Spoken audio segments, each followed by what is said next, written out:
Hoy día vamos a tener, continuando con las sesiones del diplomado, lo que es dengue. Bueno, en dengue es una enfermedad infecciosa producida principalmente por el virus del dengue, transmitida por el vector del género Aedes.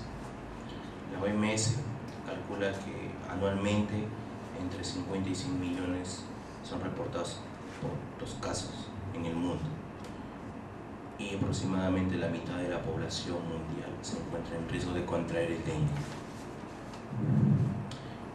Hasta la fecha existen 5 serotipos de dengue, de los cuales los primeros 4 están circulando en nuestro Perú. La infección por un serotipo brinda una protección solo independientemente para ese serotipo, pero predispone a la aparición de formas graves con los demás serotipos. Tratamiento antiviral específico no existe hasta la actualidad y tampoco se encuentra una vacuna efectiva. Como ya se mencionó, el vector es el Aedes aegypti, es el más importante. También se han descrito como vectores de transmisión para el virus del dengue el Aedes albopictus y el Aedes polinensis. La peculiaridad de esto es que la enfermedad generalmente es inferior a los 1000 metros sobre el nivel del mar y en una latitud de 35 grados al norte y 35 grados al sur. El mosquito es altamente antropofílico, es decir que pica al hombre, y su hábitat es intradomiciliario. Un poquito más del vector. El vector no mide más de 1 centímetro, generalmente entre 3 a 7 milímetros. Los estadios principales son el estadio del huevo, el primero, el segundo, el tercer estadio, el cuarto que es de larva madura y el último que es el conocido la pupa, en el cual muchos se puede encontrar en los estanques o reservorios sin tapa. La OMS en el año 2009 evaluó un área de riesgo comprendida, si ustedes lo ven, entre las dos líneas digamos paralelas o semicurvas, ¿no? Que son las áreas de riesgo geográficas para contraer dengue, y entre ellos vemos que Sudamérica y principalmente el Perú está involucrado dentro de nuestras áreas principalmente tropicales. En los casos reportados anuales por la Organización Mundial de la Salud, vemos que como progresivamente a partir del año 2000, principalmente por el cambio climático, se han ido duplicando los casos de dengue, ¿no? En los países involucrados. Aproximadamente son 60 países en el mundo que han sido reportados en algún momento hasta la fecha, ¿no? Casos de dengue, y de los cuales casi 1000 millones de personas han tenido la presentación de dengue o fiebre hemorrágica por dengue.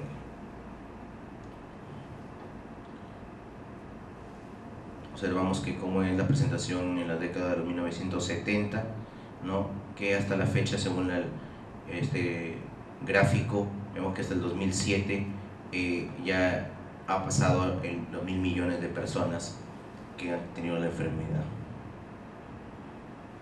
En este gráfico de líneas vemos como la relación de temperatura con los meses tiene una importancia, ¿no? Que vemos que a mayor temperatura en los principales meses, o digamos calurosos, se han reportado los mayores casos de la enfermedad. La situación de dengue en el Perú es una enfermedad, digamos, endémica, principalmente de la costa norte y de la selva peruana, ¿no? En el año 84 se reintrodujo el Aedes aegypti después de haber sido erradicado, y el primer brote de dengue fue en el departamento de Loreto y San Martín en los años 90. Progresivamente, hasta el año 2005, según este reporte, se reportaron los dengue en Lima, inclusivamente en el distrito de Comas. Hasta el 2012 son 16 departamentos en los cuales se han reportado como casos autóctonos confirmados, ¿no? De ellos 190.000 casos en el año 2012 y 58 casos confirmados y 42 probables. Los principales departamentos que han reportado casi las 3/3 partes de dengue son el departamento de Ucayali, Madre de Dios, San Martín, Cajamarca, Piura y Loreto. Son los departamentos importantes que tienen la mayor porcentaje de casos reportados en el Perú. Si vemos la curva del año 2009 al 2012, vemos cómo en el año 2011 hubo un brote importante con más de 50.000 casos de dengue, ¿no? Conocido fue en el departamento de Loreto, ¿no? De ellos se llegó inclusive a 25.000 casos, confirmados fueron absolutamente casi el 100%, ¿no? Y con 0 probables. Y en ese año fue el que hubo más defunciones, alrededor de 30 pacientes fallecieron por causa de dengue. En Lima no es ausente la enfermedad, también hay casos de dengue. El primer brote fue en el año 2009, ¿no? Principalmente en el distrito de Comas y de Puente Piedra, en marzo del 2012. Hasta la fecha, en el 2012, se ha reportado casos todavía de dengue, pero son aislados en el departamento de Lima.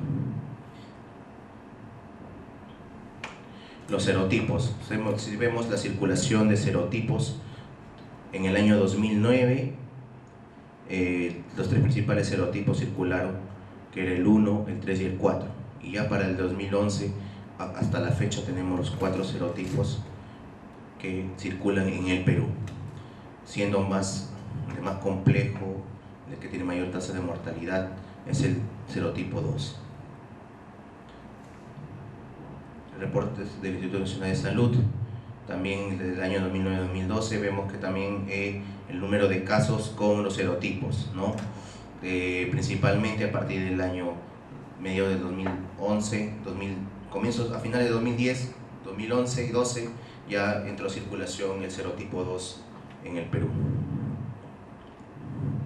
La incidencia de fiebre del dengue y fiebre hemorrágico, vemos en este gráfico de barras, ¿no? En Brasil, como progresivamente ha ido presentándose los tipos de fiebre hemorrágico, ¿no? Casi, digamos, 14.000 pacientes han presentado fiebre de tipo hemorrágico asociado al dengue, ¿no? En la epidemia que hubo a finales del 2010 y a comienzos de 2011, hasta la fecha ya son 10 departamentos que han reportado la circulación de 2 serotipos simultáneamente. Es decir, que a final del año 2010 en Loreto han circulado inclusive los 4 serotipos de dengue en ese año, ¿no? A diferencia de la costa norte, que ven que principalmente en Tumbes presentan el serotipo 1, el serotipo 4 y casos aislados del serotipo 3. En La Libertad tenemos el serotipo 1 y el serotipo 3 que principalmente circulan. Según los serotipos de dengue identificados a través del aislamiento de PCR, reacción cadena polimerasa, en el 2011 se confirma que en La Libertad existe el serotipo 1 y el serotipo 2, ¿no? Y a diferencia de Loreto, que han circulado los 4 serotipos, ¿no? En el departamento de Piura tenemos el serotipo 2 y el serotipo 3, ya digamos identificados a través de métodos de PCR tiempo real. Según fuentes del Instituto Nacional de Salud, en convenio con Máximo Kuczynski, ¿no? Dos centros de salud, el hospital importante de Iquitos de César Gallardo García, vemos como el dengue tipo 2, ¿no? Ha sido el más prevalente, determinado por técnicas de PCR, ¿no? En el hospital de apoyo de Iquitos, 82 casos fueron serotipo 2, en el hospital de Bellavista del Río, cerca del río Nana, hay 19, y del del distrito de San Juan, como 13 fueron de serotipo 2. Vemos nosotros la importancia que es de mayor prevalencia en el departamento de Loreto. El dengue en Lima, sí, ya vimos que en Lima no está ausente esta enfermedad. Ya ha habido un brote en el año 2010 en Puente Piedra, en San Juan de Lurigancho principalmente, ¿no? Acá vemos una distribución de los distritos de Lima, ¿no? El distrito de Comas, Puente Piedra, ¿no? San Juan de Lurigancho, hasta en Lurín se han identificado casos de dengue confirmados.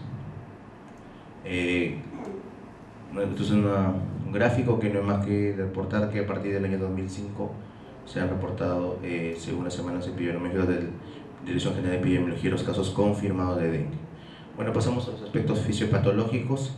El principal evento fisiopatológico es la inmunoamplificación y un aumento en la permeabilidad vascular, que es la fisiopatología principal, ¿no? Ya vemos que la célula blanco, de una vez que es inoculado el virus del dengue a través de la picadura del mosquito, es el monocito, y su replicación va a ser dentro del citoplasma.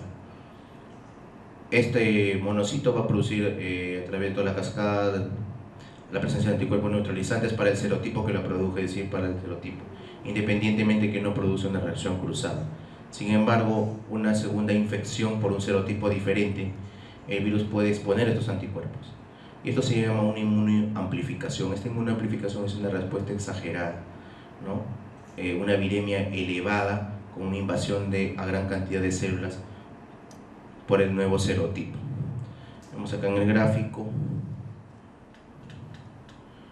el monocito como es infectado por el virus del dengue, lo infecta las células, produce anticuerpos, ¿no? Inmunocomplejos, y un nuevo evento de un nuevo diferente serotipo produce una respuesta amplificada. Esta inmunoamplificación es una gran producción de citoquinas. Finalmente va a producir un aumento de la permeabilidad, lisis celular, ¿no? y fiebre hemorrágica por el dengue con shock. Acá vemos como el dengue del virus infecta los monocitos, participación de la inmunidad celular, ¿no? La cascada, ¿no? La exageración de citoquinas, la liberación de histamina, citoquina, la apoptosis celular y un aumento en la permeabilidad a través del daño del endotelio.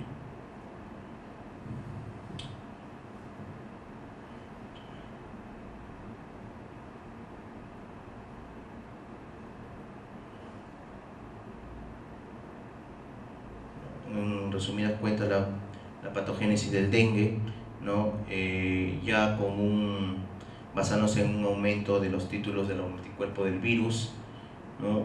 Produce el dengue, infiltra las células, infecta las células mononucleares. Las células mononucleares están presentes en las células endoteliales, en las células hepáticas, en la médula ósea, y todo produce una apoptosis, produce una necrosis, ¿no? Y aumento de la permeabilidad vascular por el aumento de citoquinas, una respuesta exagerada, ¿no? Esto va a producir shock y colapso vascular.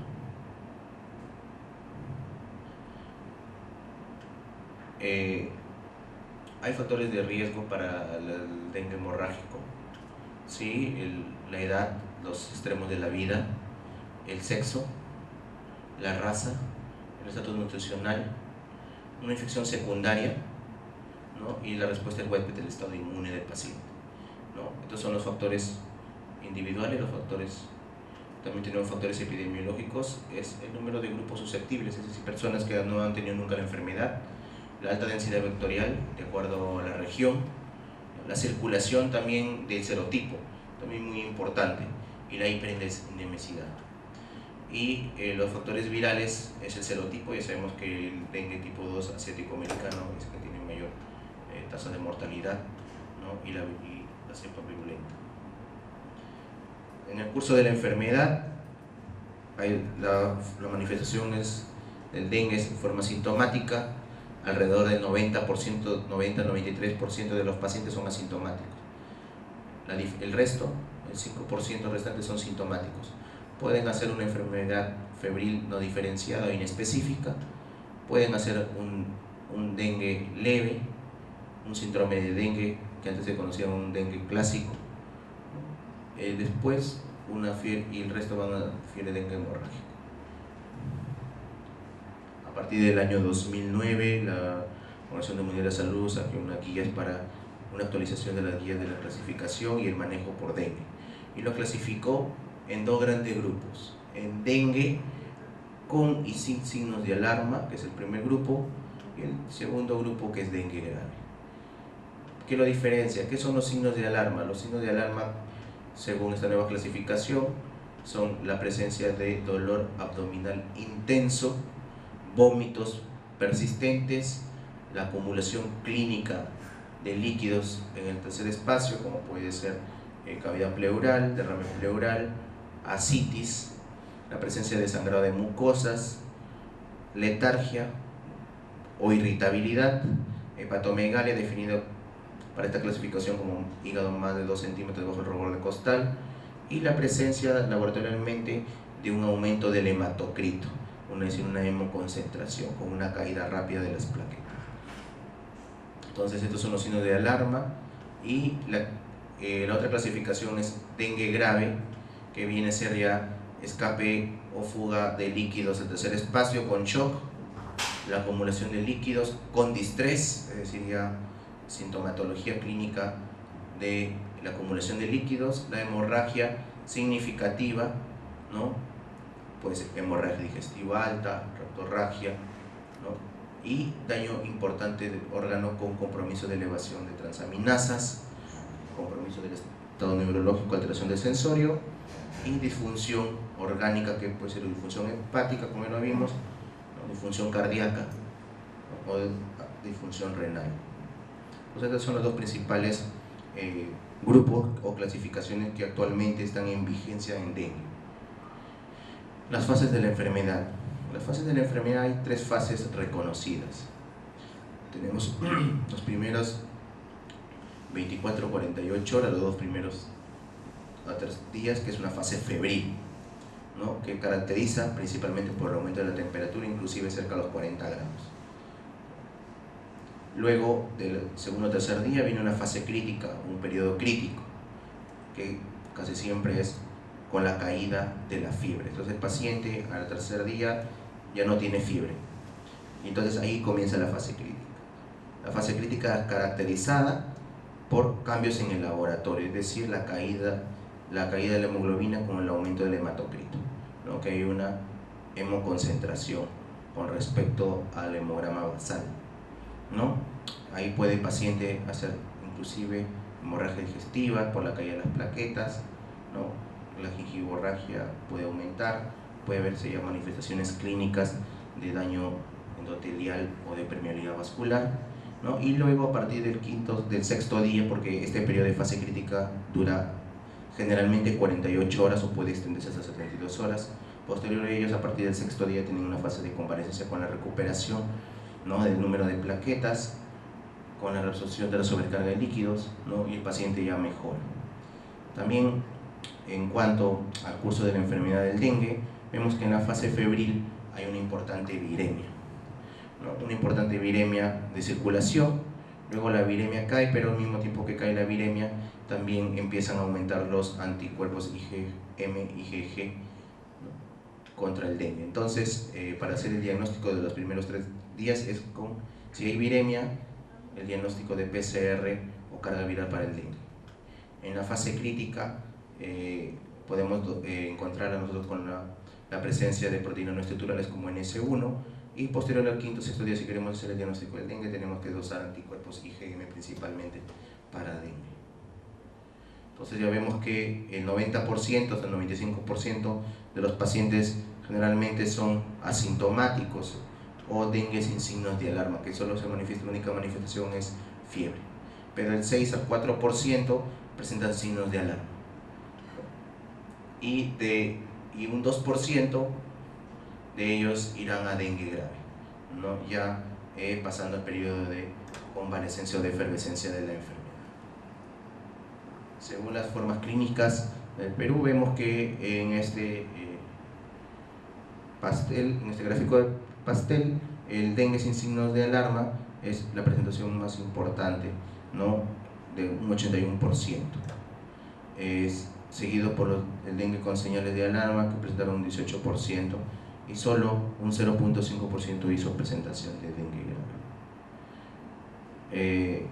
No se olviden que las definiciones de caso probable, caso confirmado, es que el primero tenga su antecedente epidemiológico, es decir, que vive en una zona endémica, ¿no? Que tenga una zona endémica de casos reportados autóctonos para el dengue, que tenga una fiebre menor a 7 días y que tenga los dos siguientes criterios: que tenga anorexia, náuseas, vómitos, cefalea o dolor retroocular, mialgias, artralgias, leucopenia, petequias o prueba de lazo positiva, o unas plaquetas menor a 150.000 o cualquier signo de alarma ya descrito. La prueba de lazo, ¿no?, que nos puede discernir, ¿no?, la presencia de si es un dengue o no es un dengue en la consulta ambulatoria, consulta de emergencia o en consultorios febriles. Los signos de alarma. ¿Qué vienen a ser los signos de alarma? Que es un aumento de la permeabilidad vascular, ¿no? Principalmente en la fase crítica se expresan estos signos de alarma, que nos puede dar una sospecha de evolucionar hacia dengue grave, ¿no? Y que no olvidar que la fase crítica dura entre 24 o 48 horas, ¿no?, junto con estos signos de alarma. Ya lo hemos descrito: dolor abdominal intenso, sostenido, vómitos, ¿no?, somnolencia, irritabilidad, sangrado de mucosas o gingivorragia, la presencia de hepatomegalia por debajo del reborde costal, o signo de extravasación de líquidos, ¿no?, ascitis, edema periorbitario, derrame pleural, ¿no?, y un aumento del hematocrito, que quiere decir que es una hemoconcentración con caída de plaquetas.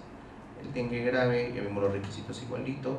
Para dengue grave, extravasación con insuficiencia respiratoria o shock, paciente que tenga daño hepático, compromiso del sistema nervioso central, una miocarditis por dentro. Entre los aspectos clínicos del dengue, es que ya vimos que el sexo es muy importante, principalmente el sexo que, como es intradomiciliario, las personas más afectadas son las mujeres, ¿no?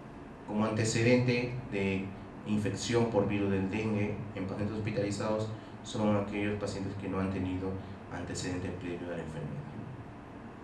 Las manifestaciones clínicas en el hospital de César Gayarre García, de 60 pacientes, los más importantes fueron que todos, absolutamente casi el 91%, hicieron fiebre, tuvieron malestar general, cefalea, ¿sí?, dolor de huesos, dolor abdominal, hiporexia, náuseas, vómitos, prurito y rash. Hay una secuencia clínica del dengue que hasta ahorita, digamos, sigue en vigencia, que es la fiebre, ¿no?, que es la cefalea, el rash, ¿no?, que viene a ser la secuencia del dengue.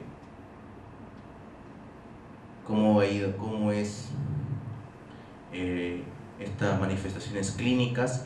Vemos que lo de verde es como los primeros 2-3 días, una fiebre importante, inclusive cercana a 40 grados en la manifestación clínica. Luego viene el curso de la cefalea, que ya es lo que está en asterisco, las líneas con asterisco, ¿no?, que fiebre y cefalea son síntomas principales cardinales al inicio de la enfermedad, y como el prurito con el rash a partir del tercer o cuarto día ya empieza a manifestarse, ¿no?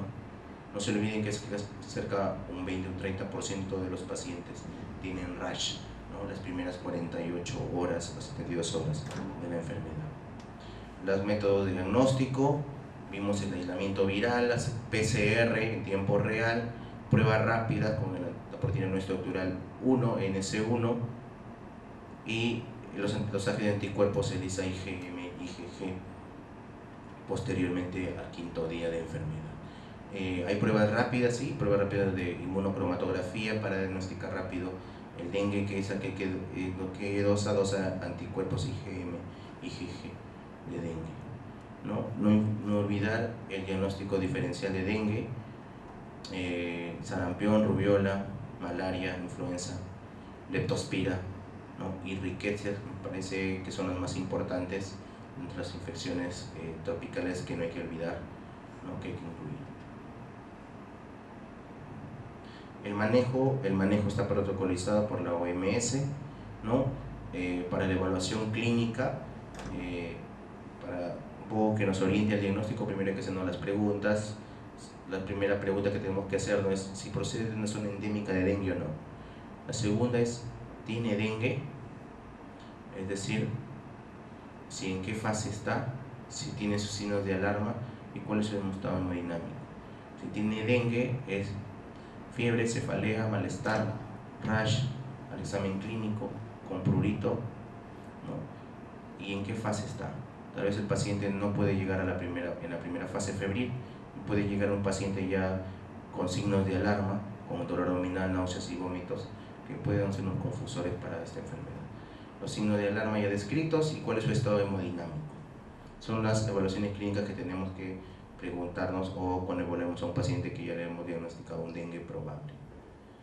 Entonces, de acuerdo a eso, el manejo es orientado, si es ambulatorio, si requiere hospitalizarse.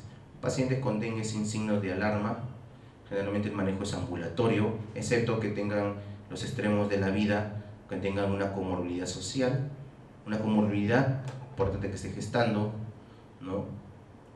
O un riesgo social, es decir, que el paciente venga de lejos, a viva distancia, que sabemos que no va a regresar en el caso que se presente un signo de alarma importante, ¿no? Los dengues con signo de alarma se hospitalizan, se observan, y en casos de shock o manifestación de dengue grave, ¿no?, la hospitalización, cuidados intensivos. El manejo ambulatorio es evaluar la aparición de signos de alarma, dosaje de hemograma cada 24 horas, hasta las 48 horas luego de haber caído la fiebre, reposo en cama, tomar abundantes líquidos y dar vía oral como paracetamol, y evitar principalmente antiinflamatorios no esteroideos y antibióticos. El manejo hospitalario principalmente es obtener un hemograma y hacer un seguimiento con ello, monitorear sus funciones vitales, su balance hidroelectrolítico estricto, la hidratación adecuada y una duración de la hidratación hasta 48 horas. En esta fase se ha descrito que la velocidad de hidratación más o menos 10 mililitros por kilo por hora, los primeros 2 horas, luego de 5 a 7 a las 4 horas siguientes, de 3 a 5 a las 4 horas siguientes, y un mantenimiento por los 2 días posteriores, ¿no? Si hay un aumento del hematocrito o hay una concentración, ya tendremos que tratar un paciente ya con shock por dengue. El manejo de dengue grave, no se olviden que dengue grave es cuando ya hay una extravasación del líquido, cuando el paciente tenga insuficiencia respiratoria o haya daño a órganos. Para ello, la Organización Mundial de la Salud, en su guía de manejo del dengue, primero fue que si el paciente está con shock, o sea, está hipotenso, reanimación con líquidos, 30 cc por kilo en 15 minutos, ya sea de cristaloides o de coloides. Luego tomar controles de hematocrito cada 20 minutos y manejar. Si hay mejoría, disminuir el volumen a 10 cc por kilo por hora, ¿no? Luego ya de 5 a 7 kilos por hora en las 2 horas siguientes, de 3 a 5 cada 4 horas y 2 a 3 la siguiente hora. Pero ¿qué pasa si el hematocrito es el mismo valor que el primero tomado cuando el paciente está hipotenso?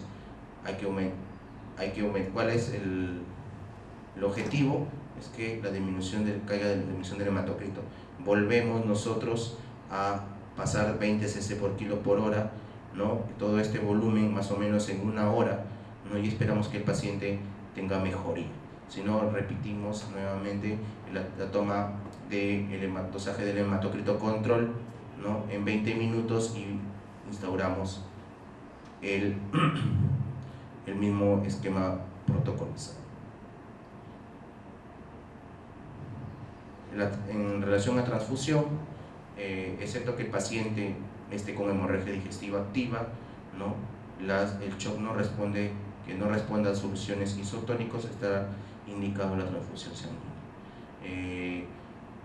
Sangre fresca total más o menos 10 cc por kilo, ¿no? Es el volumen adecuado que podemos administrar, ¿no?, o transfundir hasta que tengamos una respuesta hemodinámica completa.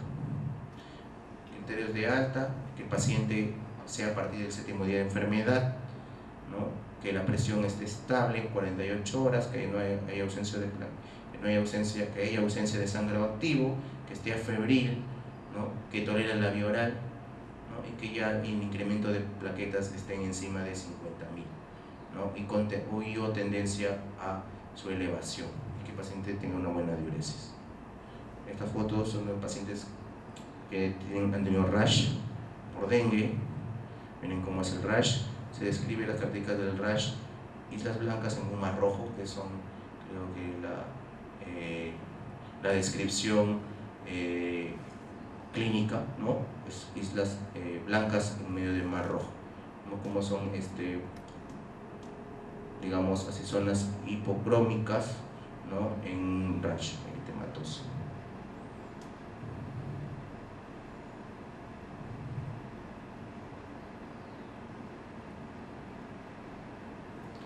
Ya.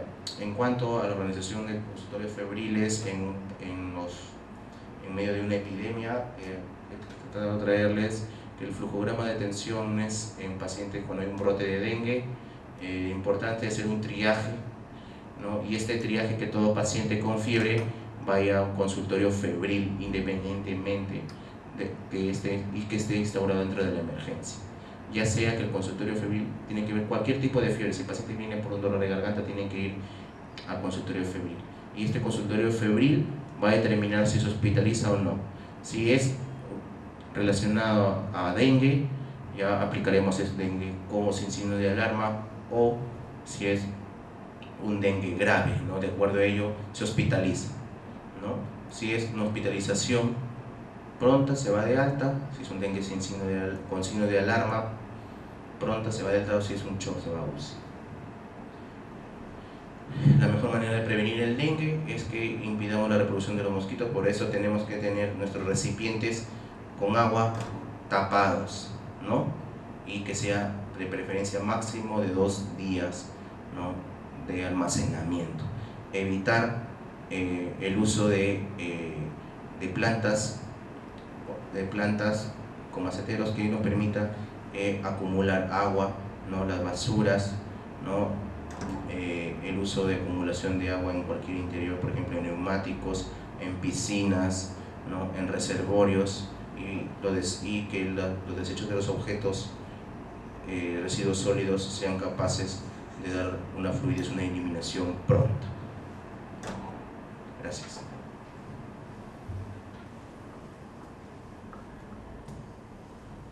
¿Preguntas? Una pregunta, doctor. En el caso de un paciente que está con dengue hemorrágico, en estado de shock, usted dice de que hay que hacer los controles del hematocrito cada 20 minutos. Cada 20 minutos. Y no hay el riesgo de más hemorragia porque las plaquetas están disminuidas en ese paciente. Los controles de los hematocritos, bueno, hay 2 formas de controlar un hematocrito, ¿no? Tomar un hematocrito a través de la punción del dedo, ¿no? Con una lanceta, o a través de una vena periférica o una vena catetervenosa central, que se puede tomar tranquilamente un hematocrito, ¿no? Nosotros queremos saber si ha caído o no, hay hemoconcentración, persiste la hemoconcentración o no persiste la hemoconcentración, ¿no? Realmente en pacientes con 20.000, 10.000 plaquetas puede haber un riesgo, sí, puede haber un riesgo, pero nosotros podemos tomar de vena periférica, que es lo que se toma de una vena periférica. De acceso vascular no hay ningún problema, ¿no? Con sangrado.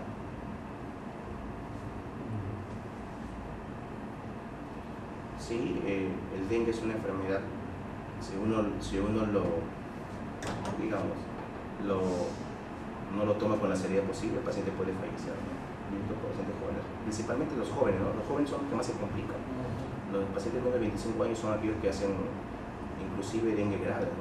Con hemorragia digestiva, ¿no? Inclusive con miocarditis, ¿no? Con compromiso del sistema nervioso, ¿no? Como uno lo ve, el manejo del dengue solo son cristaloides, una adecuada hidratación, ¿no?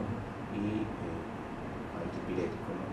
Después, otra forma de combatir dengue nada más, esperar que pase la fase crítica. Esperar que pase la fase crítica, que dura 48 horas. El uso de corticoides. El uso de corticoides es controversial. ¿Ya? El uso de corticoides es controversial.